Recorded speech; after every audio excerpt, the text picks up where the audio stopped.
Kwa mujibu wa serikali, kuidhinishwa kwa msaada huo kunaongeza bajeti ya taifa kutoka takriban shilingi trilioni 4.3 hadi kufikia karibu trilioni 4.7, ongezeko la zaidi ya 9%. Bajeti hiyo ya ziada inalenga kurekebisha matumizi ya serikali ili kukabiliana na mahitaji ya dharura pamoja na kuimarisha utekelezaji wa miradi muhimu ya maendeleo nchini.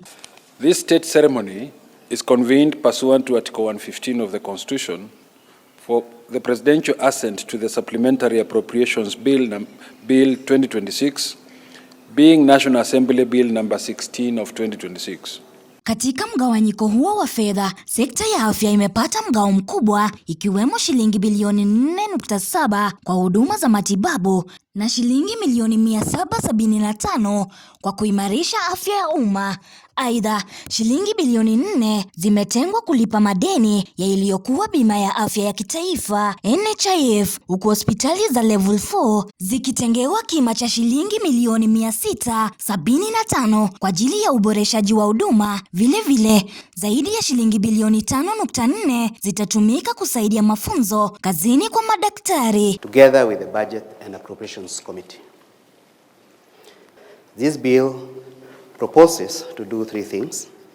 One is to approve the Article 223 withdrawals, which were made due to unforeseen circumstances, including security, disaster, including the drought that happened the other day, and other special arrangements. Sekta ya usalama imepokea mgao mkubwa zaidi wa takriban shilingi bilioni 60, huku sehemu ya fedha hizo ikielekezwa katika shughuli za usalama na fidia kwa baadhi ya waathiriwa wa maandamano. Wakati huo, sekta ya elimu imepata shilingi bilioni 45.28, hatua inayolenga kuimarisha mageuzi katika mfumo wa elimu pamoja na kuendeleza sera ya elimu kwa wote. For the first time in many years, Your Excellency, the supplementary appropriation has not in any way reduced or compromised the development budget, but has actually preserved it and enhanced it.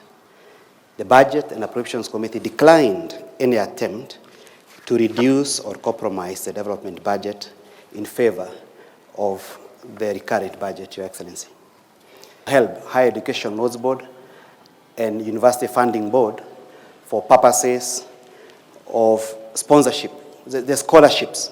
Katika sekta ya miundombinu, shilingi bilioni 4.5 zimeelekezwa kwa miradi ya maendeleo ya ukanda wa pembe ya Afrika, huku mpango wa makazi nafuu ukitengewa shilingi bilioni 25 ili kuharakisha ujenzi wa nyumba za gharama nafuu. Aidha, sekta ya kilimo imepata shilingi bilioni 18 kwa ajili ya ruzuku ya mbolea ili kuongeza uzalishaji wa chakula na kusaidia wakulima nchini. Also money for agriculture and food security, which is over 17 billion, including funds for fertilizer subsidy, funds for sugar reforms, it's about 2 billion, and funds for food security and crop diversification, in addition to 1 billion, which is new addition for tea sector reforms. Serikali imesema kuwa bajeti hiyo ya ziada itasaidia kukidhi mahitaji ya dharura ya kitaifa, kuimarisha utoaji wa huduma kwa wananchi pamoja na kuharakisha utekelezaji wa miradi ya maendeleo katika sekta mbalimbali muhimu.